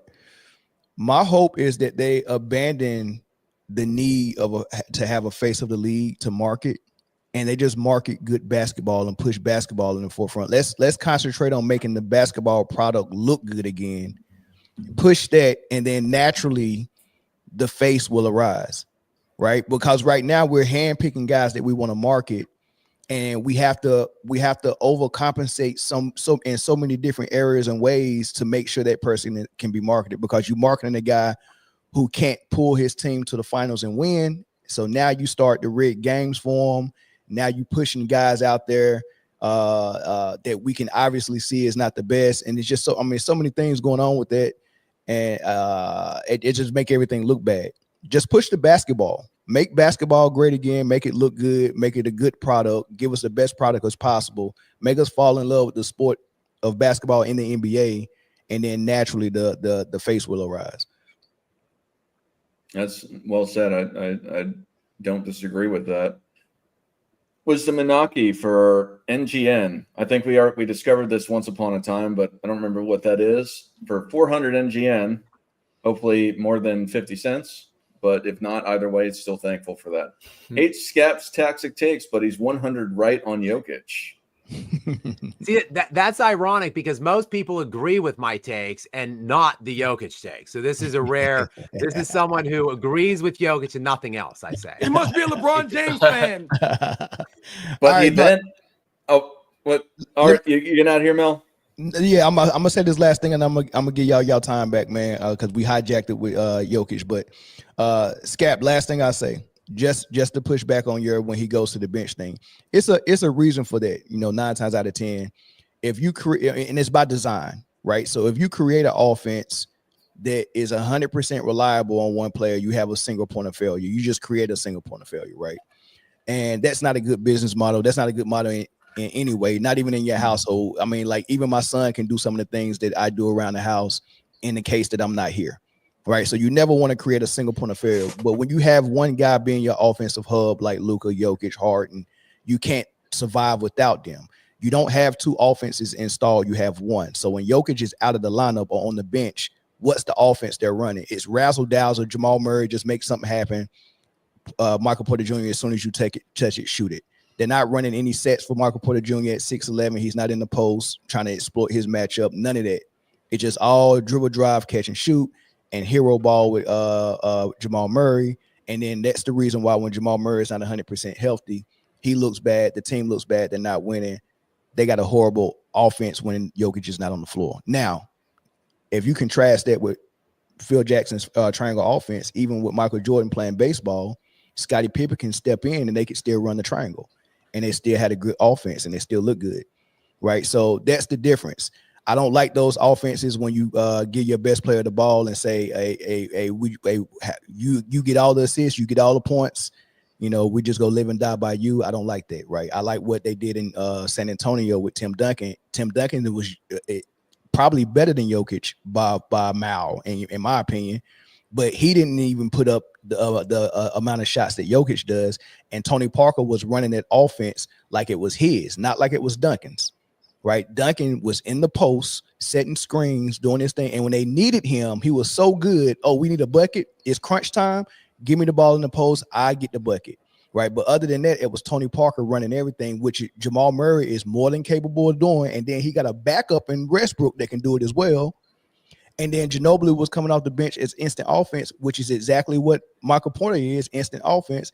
And then, oh, by the way, you got Aaron Gordon. So he's got more than enough in Denver, but he don't have enough to operate that offense. Even LeBron needed a super team to play that offense, right? So, to play that style of offense, you need so much help to overcompensate on how bad of an offense it is.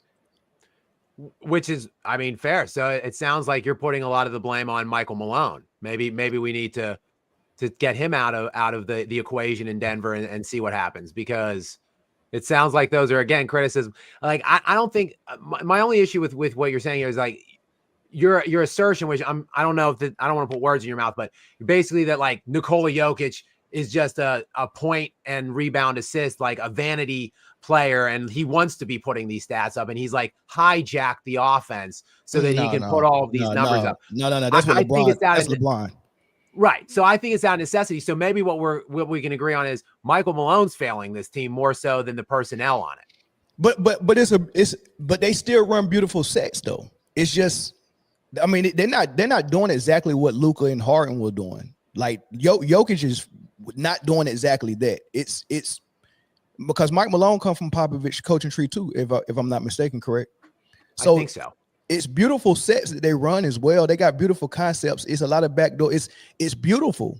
It's just that I think they have 2 priorities. I think they're conscious of making Jokic what people believe him to be in history, and They like the fact that he gets all these MVPs and these attention. So they want Jokic to get his numbers as well. So they're trying to do two things, and you just can't do it. You can't do two things.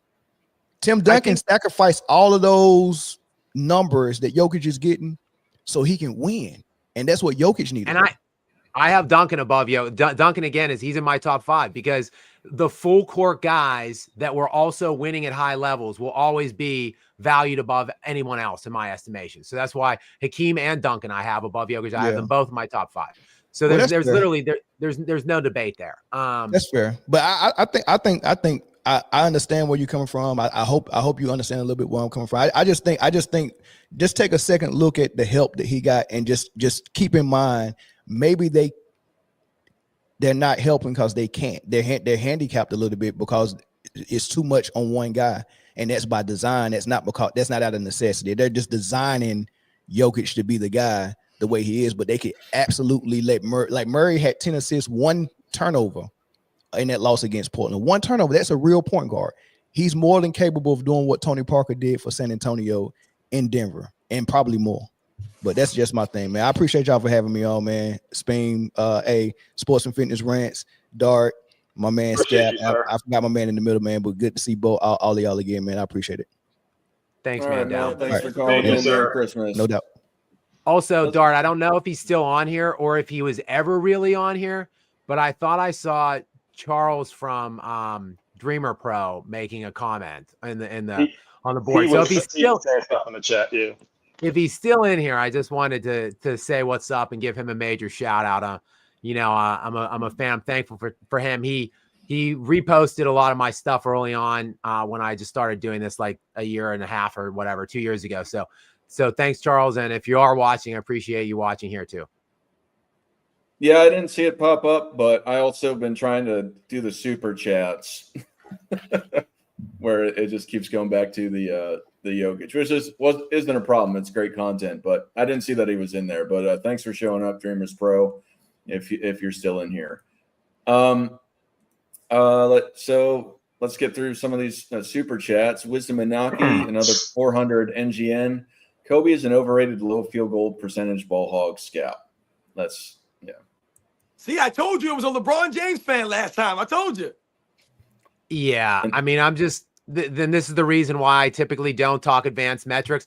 Quite frankly, if I'm really going to remove my mask here real quick and like a Scooby-Doo like villain's face reveal where I reveal like Jokic, the reason I started praising Jokic honestly was kind of tongue in cheek as a way because he was so good at these advanced analytics and these advanced metrics. Like he was a way for me to kind of make fun of the analytic movement and like make fun of people that, you know, are uplifting these efficient players over Kobe Bryant. So that's kind of honestly when I started watching Jokic and why I watched him as much as I have in the past was really I was not a fan of his to begin with. So I mean, say what you will about the advanced metrics. I can't defend. They are what they are. Like Kobe is not an efficient advanced player, but he still is the best offensive player I've ever seen other than we'll say Jordan. And he played both ends of the ball for like 13, 14 years at a high elite league-wide level. And he won 5 championships, 2 of the hardest ones of my lifetime at least. So Kobe's always going to be high on my list. Wisdom Inaki says Wembanyama's the next face. Get ready. I don't know. That'd be cool, but I don't know. Keep shooting those damn threes. MVF, the most valuable fighter, super chats for $2. New York Knicks are playing the best team ball in the NBA. Yeah, I mean, listen, man, as a New York Knicks fan, the New York Knicks, I've done anything about the New York Knicks. I refuse to talk about the New York Knicks because I do not like Karl Anthony Towns. I'm not a believer in Karl Anthony Towns. I will not be a believer in Karl Anthony Towns until he shows me that he could do something in the postseason when it matters most, man. I don't give a damn anymore about some of these guys and what they do in the regular season. Karl Anthony Towns had a 30-20 game the other night. Man, great for Karl Anthony Towns, man. It's fantastic, man. You can write at home about it. I hope he got the game ball in the locker room, man. I hope they popped some champagne for him, man. He had a nice steak dinner and shit, man. But listen, man, let's be real here, man. Karl Anthony Towns and the New York Knicks, they've been playing good basketball, man, but I want to see it during the postseason. Gelato Boy says super chats for $5. Jokic makes as much adjustments as his coaches, including moving and reminding his teammates what to do and where to be. We've seen it anyway. Ask Ant-Man and Rudy. So, all right. Well, I will Gelato Boy. secretly be rooting for the Knicks in the East since Rudy they got Gobert. Brunson. Brunson. And then compare health, life, and dental insurance solutions. I forget the other super chat. We That's got a whole wild. bunch of vacation wealth partners, compare health, life, and dental insurance solutions, and the Republic LLC. All you guys for super chatting with your businesses. Anyway, Good marketing. Scap, real quick, who's your top 10? I know it's MJ and Kobe and Dream at 5. Who are the rest? You know, Kareem top 5. He's not top. I will not reveal my full top 10. I've written a 30-minute top 10 video, which I have had sitting in my edits for like 6 months. Eventually, I'm going to edit that full 30 minutes video and put up my justification and argument for the placement of all the people. But in my top 5 are Jordan, Kobe, Kareem, Duncan, and Hakeem.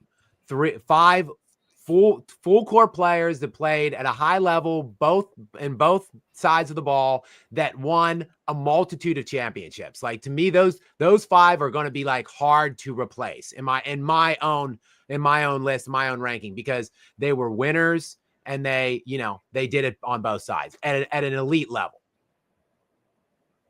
All right. Well, gentlemen, I don't know if y'all have any more Christmas wishes, or I think this is probably a good time to cut it out. I know Speem has a major appointment to watch Sonic 3. I had Sonic 3 tickets like an hour and a half ago. He's missed it for the show. No, it's not. They're not till 3 p.m. All good. My man Speem. But I want to thank all of you, and I want to thank everyone in the chat for the blessings that you've given us in the show, particularly speaking for my channel at large. Thank you, NMB Sports, one of the first OGs. Same with you, Sports and Fitness Rants. Scap, thank you, especially over the last 6 months, for joining us.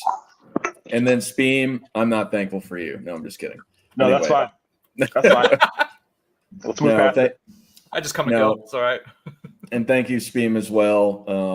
You're hilarious. And the Whatever. chat, thank you for all the super chats. Thank you for just participating and all of that. And then thank you for the special appearances of Ticket TV and Mel from Man Down Sports. I know Uncut Hoops and I guess Streamers Pro was watching as well. So thank you all for being a part of our community, helping share our points of view across the internet and the world. And I at first, before you guys say your closing statements, I want to wish you all a Merry Christmas and just share how thankful I am for all of you. So, Nick, what do you got anything to say to the people? Yeah, same. Very, very grateful to get to do this on Sundays and our Wednesday show. Sometimes, maybe, possibly. But yeah, same thing, man. This is fun. Like, this is good venting, just kind of, throwing ideas around. I've always enjoyed it. So, yeah, I'm also thankful for you guys. And I actually was going to lean into the question a little more, and I was going to say, I'm very thankful that the Mavericks went from Dirk to Luka, essentially with no transition there. It went pretty smooth. So I was going to say I'm very thankful for that. It's kind of kept me in tune with the NBA. It kind of gives me a reason to keep watching. And the Mavericks are doing really good this year. So hopefully they can get back to the finals. We'll see what happens. Jay Skapatek, you got anything for the people? Yeah.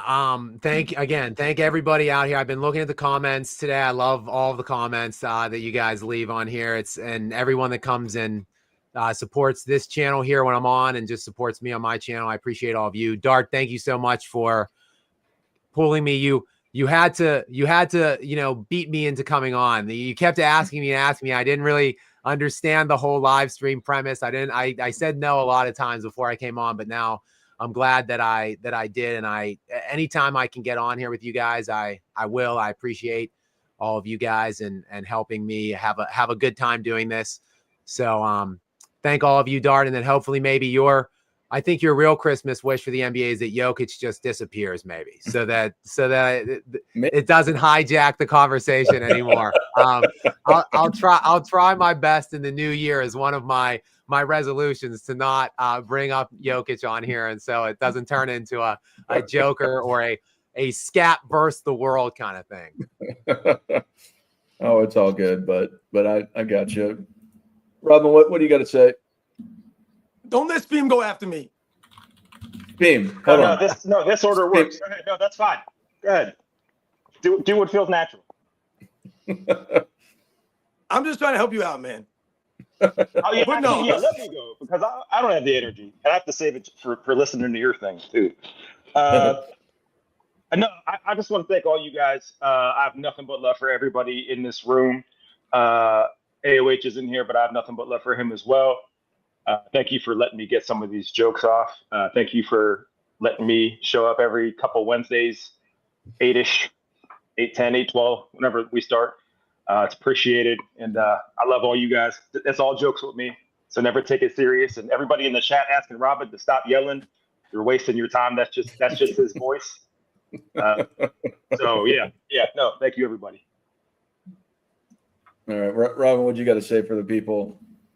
I mean, listen, I was going to say, man, dog, you're bringing a tear to my eye, man. I mean, you're getting emotional talking about, where we started so long ago and, where the show has come, the Sunday live show, like you said, Nick, man, like, I mean, there was nobody watching these shows when we were doing them back in the day. To have someone like a Scap Attack come on here, to have someone like an AOH come on here, to have someone like Uncut Hoops come through, to have someone like Dreamers Pro come by, to have a Ticket TV, a Man Down Sports, any of the people that have come through over the time that we've been doing this, man, is truly, truly humbling, man. I always say that, and I'm always thankful, man, to be here with you guys and to be able to do this whenever I can, man. I really appreciate the back and forth, man, and I really appreciate a lot of you guys allowing me to be myself, man. Like you just mentioned, Speem. A lot of people, man, they talk about me and they say things about me. Oh, I'm doing drugs, or I must be on drugs to be the way that I am, or to speak the way that I am. And anyone that knows my channel knows, man, I'm all about health and fitness, man. I've been to health and fitness my entire life. I played sports my entire life, man. I don't even drink alcohol, man. A lot of people don't even believe that. Haven't had alcohol in over 10 years, man. So once again, when people try to make those things about me, I really appreciate you guys allowing me to be this way. And I remember early on, dog, I was afraid to kind of be this way. A lot of our early streams, I'm not like this. I'm not yelling. I'm kind of monotoned, because I didn't know how people were going to perceive me or allow me to be on. I reached out to Dart hoping that one day I would be able to do something like this, to be able to go back and forth. But like I said, someone like Scap, that you built up a following because of the things that you know about the game, the research that you've done, and the way that you've been able to present this thing to the people. Because like I always say, man, it's about setting the record straight, man. Stopping the lies and stopping the narratives, man. That's what's about. The true basketball fan standing up, man. So once again, man, Merry Christmas, Happy New Year's to everyone out there. Thank you to all you guys once again, man. And like I said, I really appreciate this stuff. Shout out to everybody in the chat. Anyone, like I said, who's donated to any of our channels and donated to our Sunday live stream, man. Thank you very much, guys. Once again, man. I just want to put this one thing out here, because I've been challenging a Johnny from Goat James Kingdom to a one-on-one debate for the longest time. And I went on his show on Friday and he said, no, it's not worth his time. He's just straight up denied it. So I'm just putting it out here. I haven't talked to you guys about it, but I think it'd be entertaining. I think it'd be a good Christmas present for everybody. If some of you at least, if y'all would be interested in doing a series of one-on-one debates, our show versus their show, to see who comes out on top, who's got the better debaters on the channel. Would y'all be interested in that? You know me already. I'm in. Yeah. How much of it is fact-based? Well, probably. That's up to you. Okay. All right. Well, I've got all the numbers then. Let's do it. Present your argument. Yep. You don't need stats, Beam. All you need is the facts, man. That's what it's all about, man. It's about the facts, man. You know what I'm saying? If you know what you're saying and you know what you're talking about, that's all you need, man. The people going to hear you. That's good life advice in general. I'm not being sarcastic. What about you, Scap? Are you interested? I know you went on the show on his show recently. Yeah, I was on for about 90 minutes on I don't know, last Wednesday or something like that. Not maybe Friday. Yeah, maybe Friday. So yeah, I'd be interested to mix it up with those guys again. Nice. And just to add, I want to say don't that ask I'm me. because Robin's going to say no. You right. Hey, real quick, Dart, real quick, because I'm seeing this in the chat. Like I'm seeing a lot of these arguments just kind of reduce themselves to race, and I'm usually the one that brings up race, and it's more often than not serious. But like it doesn't have to be that because it's so counterproductive to a lot of what we're trying to do here specifically. So I can't tell people how to speak, but like we do talk about things outside of race that would help justify an argument. Just something to think about. And We yes, never even mentioned race. Did we mention race on this show at all? I don't even think we mentioned race, man. Who gives a No. damn about race? These That's clowns what I out here, said. they try to goof up the comment section. They try to goof up basketball. We don't talk about race on this channel. That's not what it's about, man. It's about basketball. Don't no one give a damn about Nicole Jokic being white or this guy being black or that. It ain't got nothing to do with that stuff, man. These people are clowns, man. We talked about it for 5 seconds, but it was very not serious. I couldn't hear. I missed out a lot of that. Maybe I didn't hear that. We were just mentioning how someone had said that him being white might work against him, and I said it might work for him. It just kind of depends how you do it, and the fact that he's European, right? To separate European from white for a second, he's just hard to relate to culturally. The American versus European, and we're talking about his horses and all that, but it was a very That's like not racist. Yeah, I know. That's what I mean. But that was only 10 seconds we talked about it that someone could have thought we said something wrong. But again, we were just kind of trying to draw a distinction. Real fast, there's 2 more super chats I want to go through. And I just want to mention Gilbert Arenas coming on the show. Thank you for that, even though it was a giant yell fest. And same with FYF Sports for coming through a lot of my debate league and just for coming in through as well. They both got larger platforms. Gilbert Arenas has a ginormous platform, obviously. Those would be sneakers. Never got a sneakers. Nope. Mentioned never got a sneakers. I wear Adidas. I wear Adidas stuff all the time now too, just to get his attention. But go ahead. I'm sorry. Uncle Rico's Revenge, $4.99. Keep reaching for Joker. Scappy has nothing in common with the actual stat patter LeFraud. Couldn't agree more. And King's Speech for $2 says, now I got to debate Robin about Karl Anthony Towns. Listen, man. I keep telling these people, man. Yo, much respect to King's Speech, man.